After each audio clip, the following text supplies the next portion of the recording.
These two are more alike than you think. Both come from franchises known for being outrageously fun.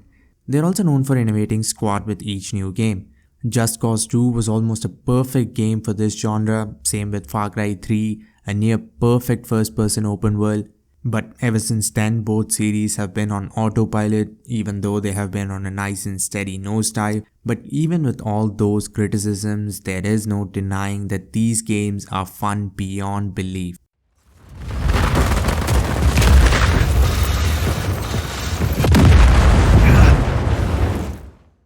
Both games came out back in 2018. This was the tail end of the PS4 Xbox One era, but man did they push every technical limit. I mean, they didn't push the creativity limit by any means, so I guess they had to do something.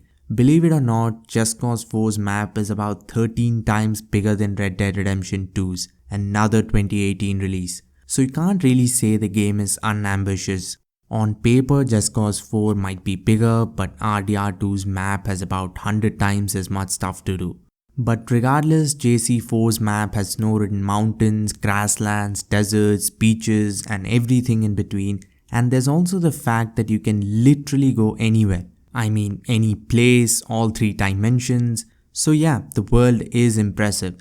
It's a playground for our man Rico Rodriguez to do every imaginable stunt and look cool doing it. But unlike Tomb Raider or Uncharted, there are no pre-designed action set pieces. Developers want you to be the stunt coordinator, which is a pretty daunting task for most gamers. Most things in the world are there to either be destroyed or be used in destroying something. The grapple hook is a prime example of that. It is unique to this series, at least in this form. You can use it for movement and combat in a lot of ways actually. You can attach choppers with each other, for example, and the result is exactly what you'd imagine. Seriously, there are many ways to use it, your creativity being the only limit.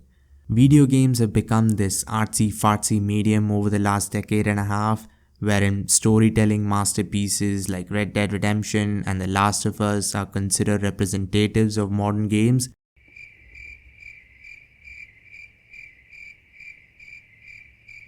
But if you had asked someone 30 years ago what games would look like in the future, they would have probably described something like Just Cause 4.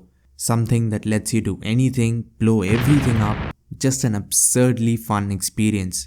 Far Cry 5 is not completely gone like JC4, it's still a very mainstream title as opposed to Just Cause, which is kind of an acquired taste. Far Cry 5 has its fair share of wacky, goofy, over-the-top stuff, but it is more of a traditional modern game. Welcome to the Disco Inferno, man.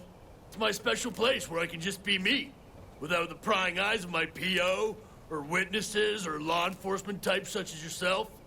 Here is where I am free to unleash my fire and mayhem in a pants-free, consequence-free environment. I have pants on now, yes, but who knows what the next half hour, 45 minutes hold. Which is to say you aren't tethering cows to choppers. You go from enemy camp to enemy camp, clear everyone out, move on, rinse and repeat. This is one of the complaints the game draws. It does have a very basic formula, but just like JC4, you have a lot at your disposal to complete the objective in a lot of different ways. The objectives are mostly the same throughout the game, but that doesn't mean your approach needs to be. Stealth and a standard FPS approach are basically the two major options, but there are tons of little things to mix things up with. For example, fangs for hire or the number of companions you can call upon. Some of them are specialists. Nick Rai can provide air support, which is actually very cool if you're somewhere on an open field. Countless weapons at your disposal, ranging from sticks to guns capable of vaporizing enemies out of existence. The game is as tame or as crazy as you make it, for the most part. There are many issues with the game, and even if you decide to use every bit of resource, you might still not have fun. But regardless, you shouldn't just focus on completing the objective and moving forward. It isn't the type of game where you're looking forward to what happens next. Because frankly, the plot is at no point that interesting. Gameplay is pretty much the attraction. So instead of just trying to finish the objective, always try to find the most fun way to do things, even if it doesn't make any sense. That's the only way you're going to complete the game without banging your head against a wall. The protagonists are also somewhat similar. The deputy and Rico are fighters helping the locale. Everyone looks up to them, Rico especially. Anytime anyone has anything to say about him, it's not only positive, but they talk about him like he's a literal god. In both games, someone asks you for a favor, you go do it, and move on to the next needy person with a favor to ask. Rico is more iconic, he's also very charismatic, maybe it's because of how many games he's been in at this point, but I definitely enjoyed cutscenes in JC4 more than Far Cry 5. Cutscenes in FC5 are just painfully boring, serving mostly as snack breaks. The villains in the game are great, but the things they have to say, not so much. And of course, to top it all off, we have a mute protagonist.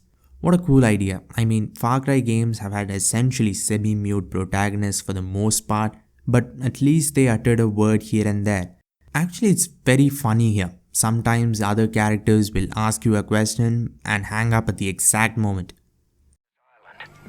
The radio tower near the South Shore must be busted. You think you can take care of that for me? Seriously, a mute protagonist in a story-driven game? What more could you ask for? Going into these games expecting a story is like going into a sitcom expecting organic laughs. Yeah, they are there, but you're gonna have to look real close.